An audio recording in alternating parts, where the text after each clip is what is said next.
Hello everyone, thanks for watching my channel. Today I start a series of programs about my journeys.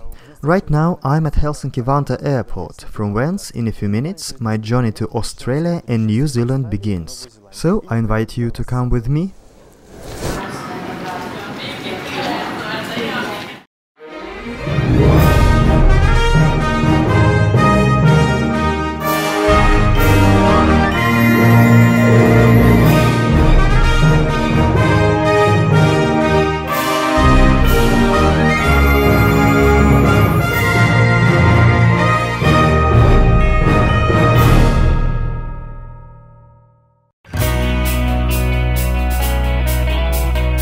My acquaintance with Australia, as the majority of tourists, I begin in Sydney.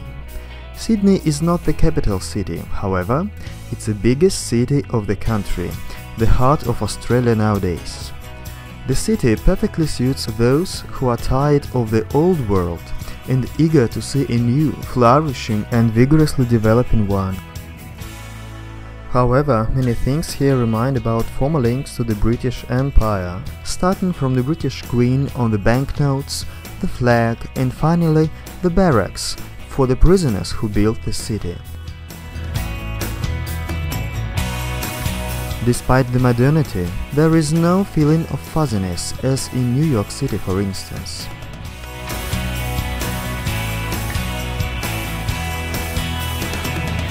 There are many parks in the city. The Royal Botanic Gardens, for example, have an impressive collection of plants.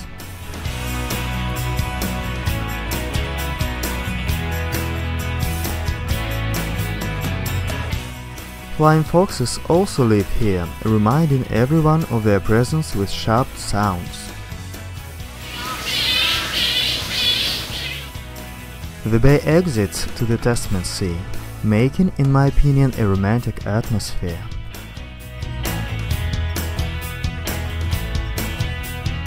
On the city beach you may find surfers.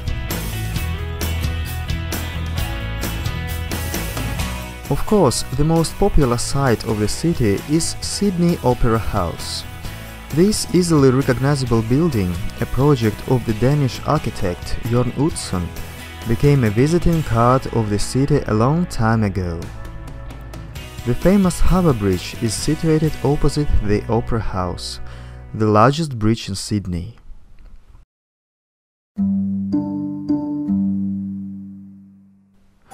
In the Sydney Museum I have met the culture of local Aborigines, original Australians.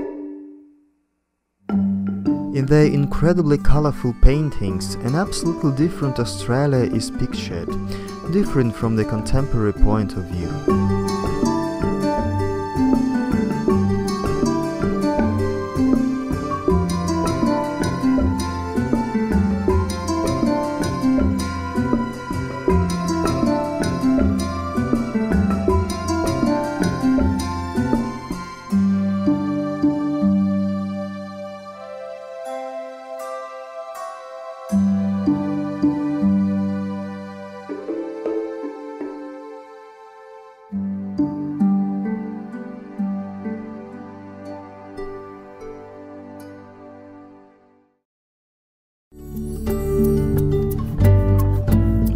There are plenty of wildlife parks around Sydney. In one of them I met and even had an opportunity to stroke a kangaroo, a koala and an ostrich.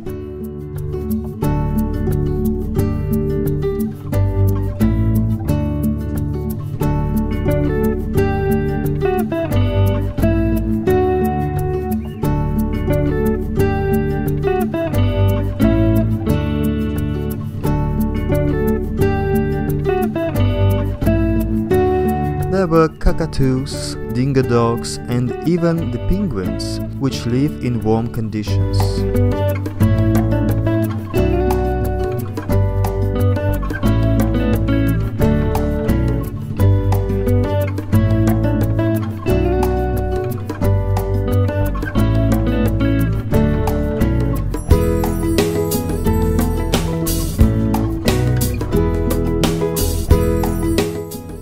the albino kangaroo and peacock are the real wonders of the park.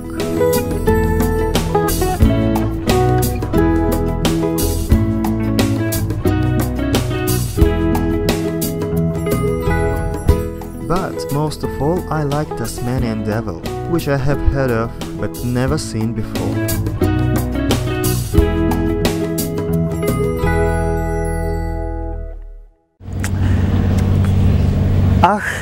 Oh, dream city Sydney. Perhaps I would like to live here, but enough of dreaming. It's time to move further.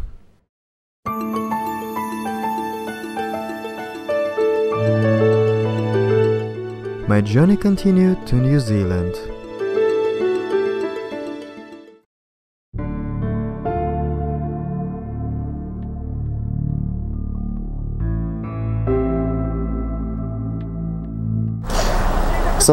I start my New Zealand journey in a small town of Christchurch, which is located on a southern island.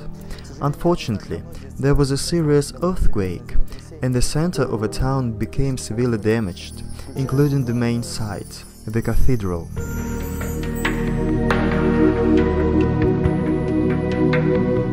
Tourists can only take photos of the fences surrounding the destroyed center. Let's hope that the town will be restored and its doors will be open for everyone soon.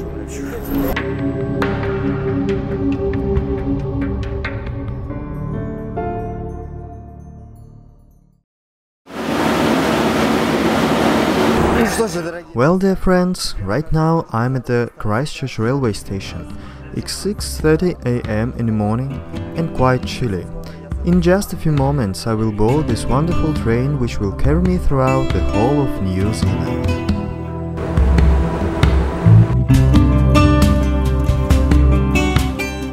Actually, the train by which I'm traveling runs along the eastern part of the southern island only, along the Pacific Ocean coast. Thus, the train is called the Coastal Pacific.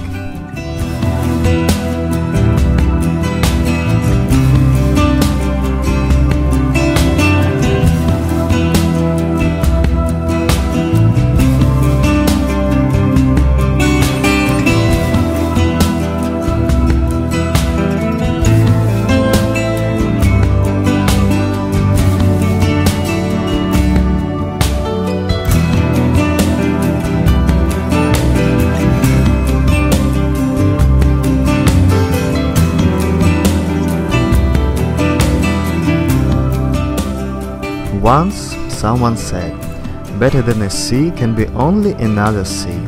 Believe me, better than a sea can be only an ocean.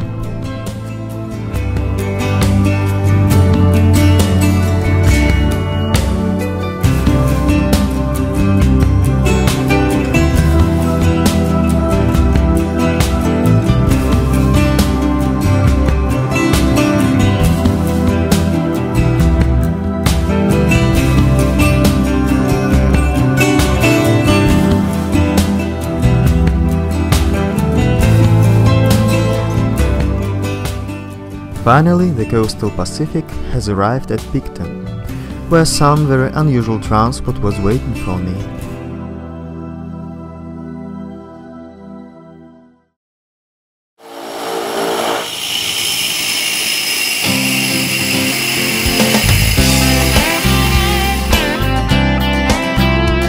I think you agree, there is no need for comments. All I can say that the Cook Strait can be crossed in 3 hours by the ferry, which was very quickly left behind by the plane.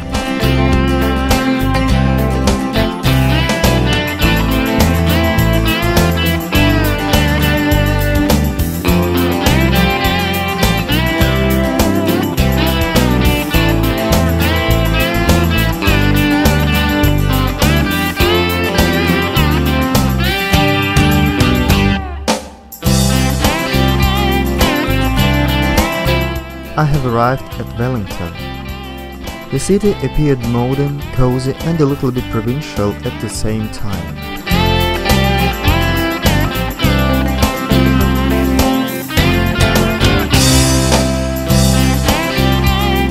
Probably an incompetent tourist would never think that he is in the capital of the country, unless he faced the impressive parliament building, which is often called simply the Beehive.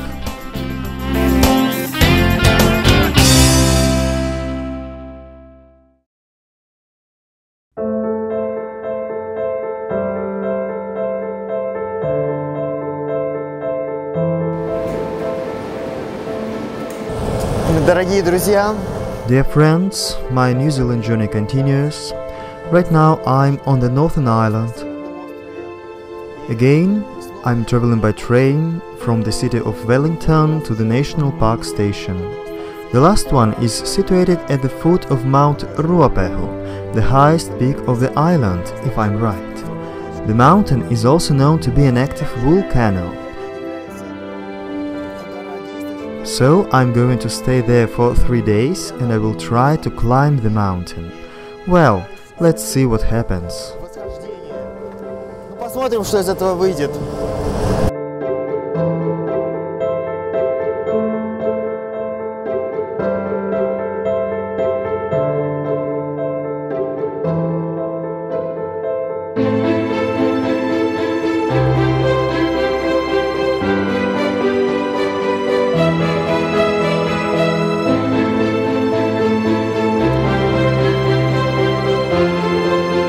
This national park was named after Mount Tongariro. The Ruapehu as well as Ngauruhoe are also part of the volcanic massif of Tongariro.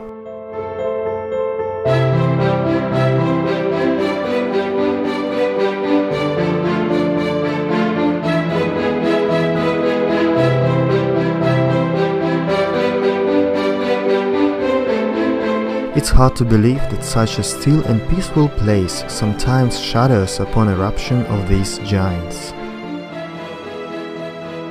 That's why I think the last one, Ngauruhoe, by the way, here it is in the clouds, appeared as Mordor in the Lord of the Rings movie.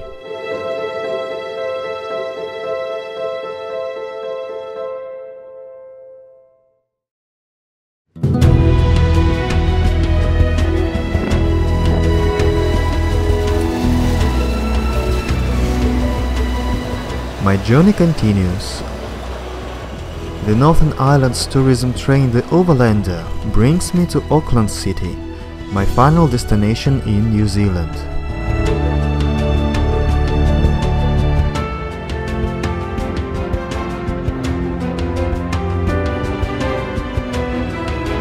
Every new landscape view is more beautiful than the previous one. The evergreen nature of this country may really make an impression upon one.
Auckland is found on the narrow neck between the Tasman Sea and the Pacific Ocean, and is known by its weather's changeability.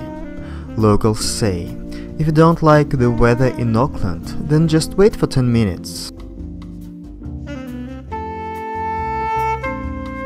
It seems that Auckland tries to compete with Sydney in its architectural style.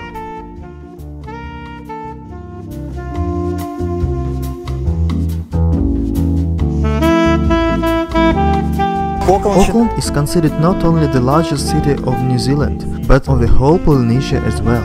Moreover, it is a famous educational center. Students from all around Asia study here.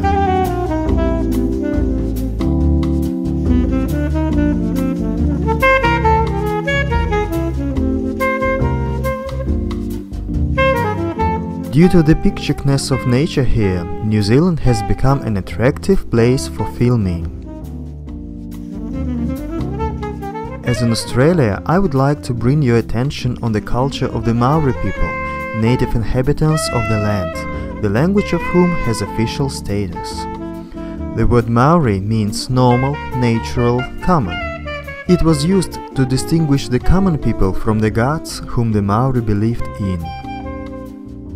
I think you agree that it is difficult to consider as normal bygone cannibalism ceremonies. Tattooing is another wonderful custom, which is used to mark people according to their social rank.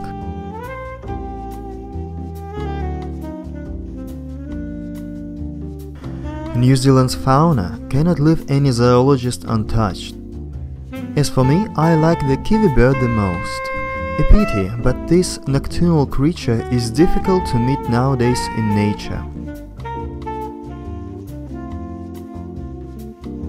Well, there are a number of animals we shall not see alive anymore.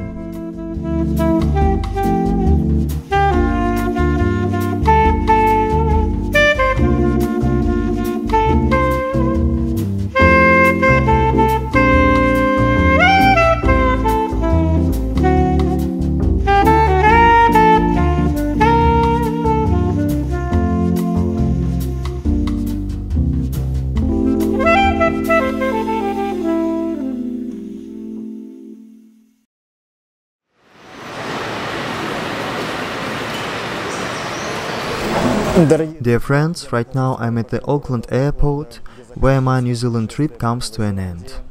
My next stop will be the Great Barrier Reef. I'm coming back to Australia. My airplane is delayed more than 3 hours. Hopefully I will have enough time to transfer in Sydney.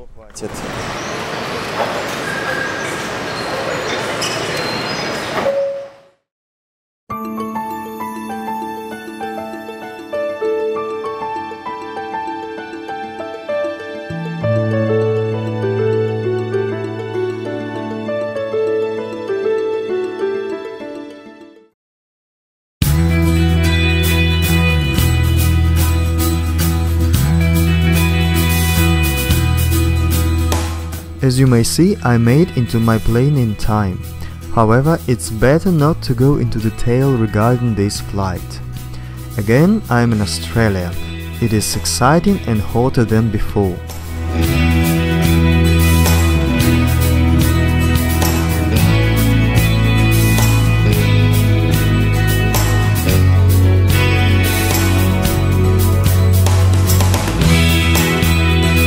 Unfortunately, my excursion to the Great Barrier Reef was cancelled due to the bad weather conditions.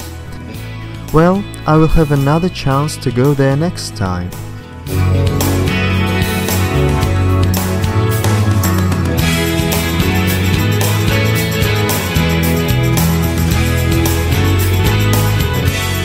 Moreover, I had another unpleasant surprise by not being allowed to swim in the Coral Sea without a special protective swimming suit, because of the small dangerous jellyfishes all around the shore. Fortunately, there are artificial lagoons created in the towns close to the sea. Early Beach is one of those towns where I stayed.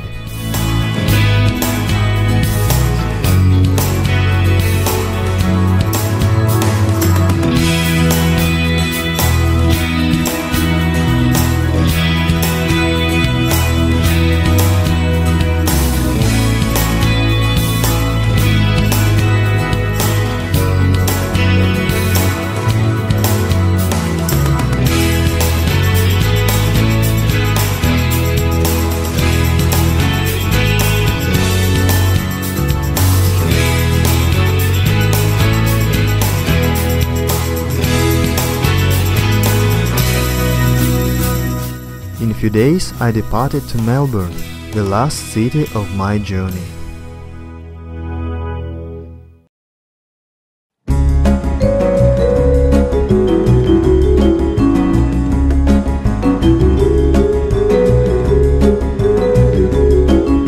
Melbourne is the second largest city of Australia and the most southern city with a population of over 1 million people.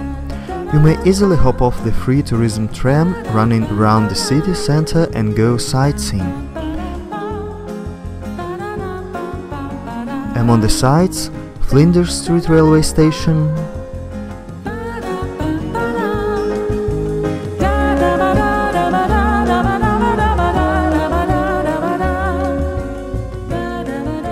the Royal Exhibition Centre,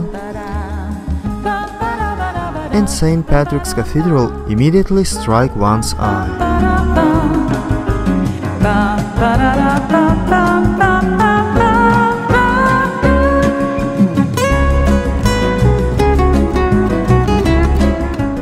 The Queen Victoria Market has over 150 years of history.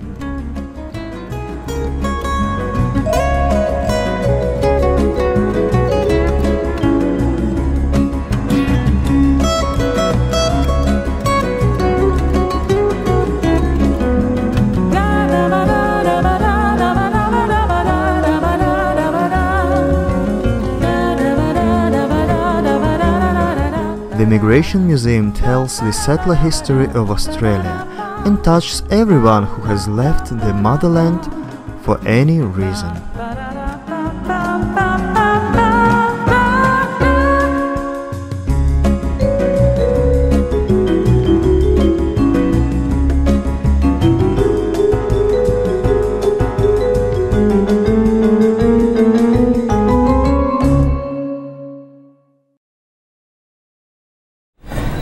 Dear friends, it is a thousand pities, but everything in our lives comes to the end, such as my journey to Australia and New Zealand.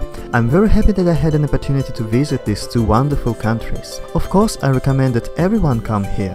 As a matter of fact, I just can add that the airplane you can see behind me is the Airbus A380, to the date the largest passenger airplane in the world, and it will bring me back home.